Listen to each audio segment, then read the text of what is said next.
আজ 1 জানুয়ারি, তো আজ 1 জানুয়ারিতে আমাদের বাড়িতে কি হচ্ছে, কি আনন্দ হচ্ছে, তো সবাই প্লিজ ভিডিওটা স্কিপ না করে প্রথম থেকে শেষ অবধি অবশ্যই কিন্তু দেখতে থেকো। আর কি রান্না হবে আজকে, কে আসবে, কি পার্টি হবে, কি হুল্লোড় হবে, সব নিয়ে আসছি তোমাদের সাথে। তো প্লিজ প্রথম থেকে শেষ অবধি ভিডিওটা দেখতে থেকো। আর এই দেখো বরমশাইয়ের কাজ করা শুরু করে দিয়েছে, কারণ বাড়িতেই আর কি মাংসগুলোকে পিস করতে বলেছি, আমি তান্দুরি বানাবো সেই জন্য। তো সেই জন্য বাড়িতেই নিজেদের মতো করে যেরকম খাবো সেরকম বানিয়ে নিচ্ছি। তো চলো দেখতে থেকো পুরো ওয়েলকাম টু ব্লগটা। Our new channel Sudipa Arnab creations. তো সবাই কেমন আছো? অ্যান্ড সবাইকে আমাদের দুজনের তরফ থেকে হ্যাপি নিউ ইয়ার। তো আজকে 1 জানুয়ারি, অনেককে ইনভাইট করেছিলাম বাড়িতে আসার জন্য, বাট কোনো কারণে তারা আসতে পারছে না। বাট আমাদের তো আনন্দ করতেই হবে, সেটা 2জন হোক বা 10জন হোক। তো চলো দেখিয়ে দিই আমাদের ডেকোরেশন। ছাদে হচ্ছে আমাদের প্রোগ্রামটা। এখানে টিউবলাইটটা বর্মশা লাগিয়ে দিয়েছে, একটা টুনি লাগিয়ে দিয়েছে। এখনো রান্নার কিছু হয়নি, সে বসে বসে লেবু নিয়ে খেলা করছে, কারণ সবই তো আমাকেই করতে হবে না। এই যে সব আমাদের অ্যারেঞ্জমেন্ট। দাঁড়াও, তোমাদের একটা খুব সুন্দর জিনিস দেখাই। এই দেখো, আমার গাছে গোলাপ হয়েছে, কি সুন্দর লাগছে না? আর এই দেখো কতগুলো গাঁদা ফুল হয়েছে, আরো অনেক রকমের গাছ আছে, সবই তো দেখিয়েছি এর আগে, বাট এগুলো ফুলের গাছ নয়। তো চলো ব্লগটা পুরোপুরি দেখতে থেকো। ওকে। অ্যান্ড সবাইকে আমাদের দুজনের তরফ থেকে once again happy new year. নতুন বছর খুব ভালো কাটুক তোমাদের, এই কামনাই করি। চলো শুরু করি। আমি আজকে মিক্স ফ্রাইড রাইস বানাবো, তার জন্য গাজর কুচি, বিনস কুচি আর ক্যাপসিকাম, একটা বড় কাঁচা লঙ্কা আর পেঁয়াজ, আমি এগুলো আলাদা আলাদা করে সব কেটে নিয়েছি। বরমশাইকে দিয়েছিলাম রসুন ছাড়াতে, ও খুব ভালোভাবে রসুন ছাড়াচ্ছে, কারণ রসুন ছাড়ানোর দিক থেকে ওকে বলতে হবে না, ও খুব সুন্দর করে রসুনটা ছাড়ায়। আর ওই বাটিতে আছে আদা কুচি, এই হচ্ছে আমার মশলার ছিল্লা। তো আমি রসুনগুলোকে পেস্ট করে নিচ্ছি, কারণ ফার্স্টে আমি তান্দুরি বানাবো। তো এদিকে আবার আমি চালটাও ধুয়ে রেখে দিয়েছিলাম, তো আমি ভাতটা বসিয়েও দিয়েছি। লক্ষ্য রাখতে হবে যেন 70%ই হয়, তাহলে ভাতটা ঝরঝরে থাকবে। তো চলে এসছে বর্মশার কাটা তান্দুরির পিস। মাঝখানে একটু কেটে কেটে রাখা হয়েছে যাতে মশলাটা খুব ভালোভাবে ঢোকে। তো যাই হোক, ভাত থেকে পড়ে যাচ্ছে এত ভারী। তো চলো, রসুনের যে পেস্টটা করেছি সেটা আমি ভালো করে ওটার মধ্যে মাখিয়ে দিচ্ছি। তো ভালো করে ওই খাজগুলোতে মাখিয়ে দিচ্ছি, যাতে ভালো করে মশলাটা ভেতরে ঢোকে, পোড়ানোর সময় যাতে কোনো প্রবলেম না হয়, খুব ভালো মতো পোড়ে আর খেতেও যেন খুব টেস্টি হয়। তো এদিক ওদিক সব দিকে আর কি ভালো করে আমি মাখিয়ে দিলাম। তারপরে আমি লেবুর রস করে রেখেছিলাম, সেই পাতি লেবুর রস। তো ওই পাতি লেবুর রস আমি ব্রাশে করে এদিক ওদিক ভালো করে আমি লাগিয়ে দিচ্ছি। তো এটা হচ্ছে আমার তান্দুরির ফার্স্ট ম্যারিনেশন। তো এবার আমি সেকেন্ড ম্যারিনেশন করবো, এটাকে চলো রেখে দিই। চলো দেখি ভাতটার কী খবর। ভাতটাও প্রায় হয়ে এসেছে 70%, ওকেও এবার নামিয়ে দিতে হবে। তো চলে এসেছে আমার ফার্স্ট ম্যারিনেশন যেটা করেছিলাম সেটা। তো এইবার আমি সেকেন্ড ম্যারিনেশন করব।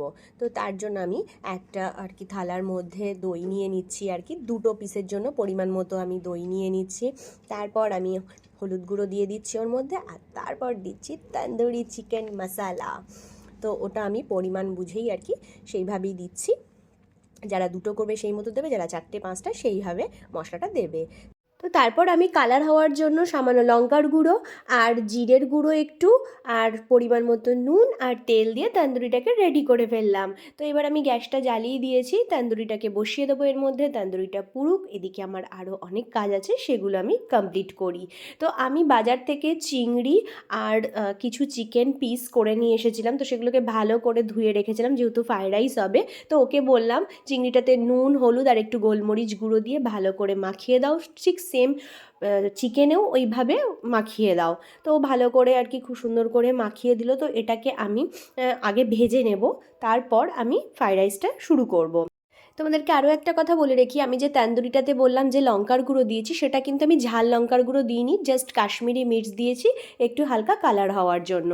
তো এদিকে আমি তান্দুরিটা তো হাফটা তো হয়েই গেছে, তো আমি শসা কাটছি, পেঁয়াজ কাটছি, টমেটো কাটছি, ধনেপাতা, কাঁচা লঙ্কা, কারণ তান্দুরিটা তো উইদাউট স্যালাড ছাড়া তো একদমই ভালো লাগবে না। উফ, কি দারুণ ধোঁয়া বেরিয়েছে, মনে হচ্ছে নিউ ইয়ারের পার্টি পুরো জমে যাবে, কিন্তু আমরা দুজনই পার্টি করছি আর বিশ্বাস করো ভীষণ আনন্দ হচ্ছে।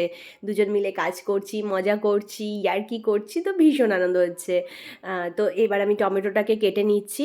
তো আমার অলমোস্ট একদম ডান, আর তান্দুরিটাও মোটামুটি অনেকটাই হয়ে গেছে। চলো একবার দেখে নিই। ভালোই হচ্ছে। তো চলো ওটা হতে থাক, ওটাকে এদিক ওদিক করে তো ভালো করে পোড়াতে হবে। তো এই দেখো আমার স্যালাড একদম রেডি, আর পার্টিও পুরো জমে যাবে। চলো আরেকবার তান্দুরিটা দেখে নিই। হ্যাঁ, তান্দুরিটা তো একদম রেডি হয়ে গেছে। তো এবার স্যালাডও রেডি। তো আর 2 মিনিটের মধ্যে মোটামুটি তান্দুরিটা হয়ে যাবে। তো তান্দুরিটা খাওয়া শুরু করে দিতে হবে। আর এদিকে আমি ভাতটাও ঢেলে নিয়েছি, এই দেখো। তো আমার কাছে ফ্রাইড রাইসের চাল ছিল না, তো বিরিয়ানির চাল ছিল, আমি সেটা দিয়েই জানো তো ফ্রাইড রাইসটা বানিয়েছি। জানি না কেমন হবে, তো যাই হোক দেখা যাক। তো এই আমার তান্দুরি পুরো রেডি হয়ে গেছে। উফ, দারুণ হয়েছে। তো এবার চলো তান্দুরিটাকে খেয়ে নিই চুপচাপ করে।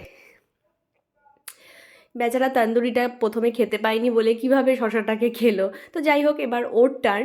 দেখি ও তান্দুরিটা খেয়ে কি বলে, কেমন হয়েছে। ইরি বাপরে বাপ, কীভাবে খাচ্ছে। চলো দেখি জিজ্ঞাসা করে যে কীরকম হয়েছে তান্দুরিটা। ওর খুব পছন্দ হয়েছে।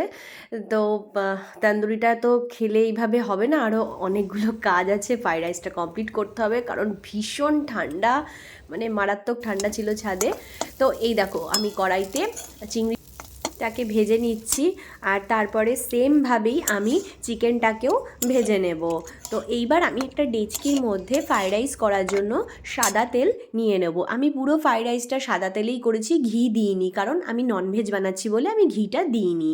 তো এইবার তেলটা মোটামুটি গরম হয়ে গেছে। আমি এর মধ্যে বাজার থেকে এনেছিলাম বড় কাঁচা লঙ্কা, যেটা দিয়ে লঙ্কার চপ হয়।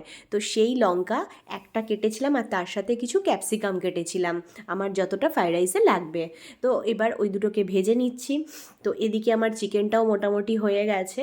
তো ওগুলো ভাজার পর আমি গাজরটাকে দিয়ে দেবো, কারণ হচ্ছে গাজর তো সেদ্ধ হতে একটু টাইম নেয়। তো সেই জন্য আমি গাজর কুচি দিয়ে দেবো ওর মধ্যে, দিয়ে আমি ভালো করে নাড়াতে থাকবো। আর পুরো ফ্রাইড রাইসটা আমি এইটুকু যে তেলটা দিয়েছি আমি সেই তেলেই কমপ্লিট করব। তো এইবার তারপর আমি এর মধ্যে আদা কুচি, রসুন কুচি আর কাঁচা লঙ্কা কুচি দিয়ে দেবো, কারণ আমার গাজরটা প্রায় মোটামুটি 80% সেদ্ধ হয়ে গেছে। তো এবার আমি ভালো করে দুটোকে নাড়িয়ে নেব। তো তারপরে আমি কিছু পেঁয়াজ কেটে রেখেছিলাম, তো সেই পেঁয়াজগুলো এবার আমি এইটার মধ্যে দিয়ে দেবো। তো পেঁয়াজগুলো দিয়ে দেওয়ার পর একটু হালকা করে ভালো করে নাড়িয়ে নেব, কারণ পেঁয়াজটাকে পুরো লাল করলে হবে না, জাস্ট নর্মালি একটু কাঁচা কাঁচা থাকবে। তো লাস্টে আমি দেব বিনস, কারণ বিনস সবার ফার্স্টে যদি দিতাম তাহলে বিনস ভীষণ সেদ্ধ হয়ে যেত। তো বিনস একটু কাঁচা কাঁচা থাকলেই খাওয়ার সময় খুব ভাল লাগে খেতে। তো এবার আমি পুরো জিনিসটাকে ভালো করে নাড়িয়ে নেব। তো আমার অলমোস্ট ডান।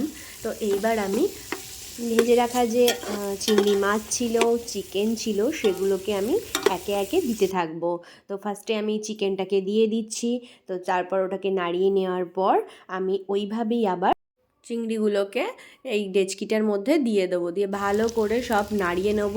এইবার যে ভাতটা করে রেখেছিলাম সে ভাতটা আমি ওর মধ্যে দিয়ে দেব। তো ভাতটা আমাকে হাত দিয়েই তুলতে হলো, কারণ হাতাটা আর পাচ্ছিলাম না, কোথায় যে রাখলো হাতাটা ফট করে, তো আমি আর খুঁজে পাচ্ছিলাম না। তো যাই হোক হাত দিয়ে দিলাম, দেখো কি ঝরঝরে হয়েছে।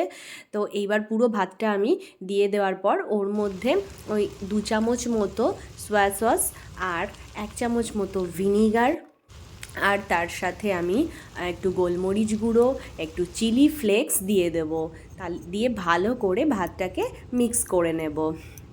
ভাতটা কিন্তু ভীষণ ঝরঝরে হয়েছে, মানে খুব ভালো হয়েছে, ফ্রাইড রাইসটা ভীষণ ঝরঝরে হয়েছে।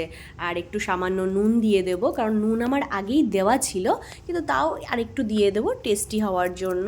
তো ভালো করে এবার আমি মানে কোনো হাতা ইউজ করব না, এটাকে ঢাকনা দিয়ে আমি পুরো ঝাঁকিয়ে নেব। তো এই আমার ফ্রাইড রাইস একদম রেডি হয়ে গেছে।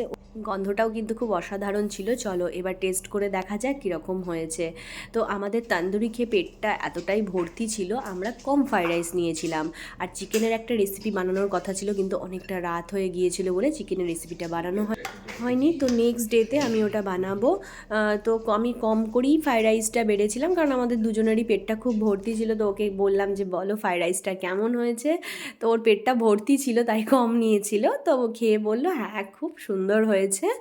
তো আমার এই ব্লগটা যদি ভালো লেগে থাকে তাহলে প্লিজ প্লিজ প্লিজ আমার চ্যানেলটা সাবস্ক্রাইব করে দিও, আর পাশে থাকা বেল আইকনে অবশ্যই ক্লিক করো যাতে ফার্স্ট নোটিফিকেশান তোমাদের ফোনেই আসে। তো চলো টাটা।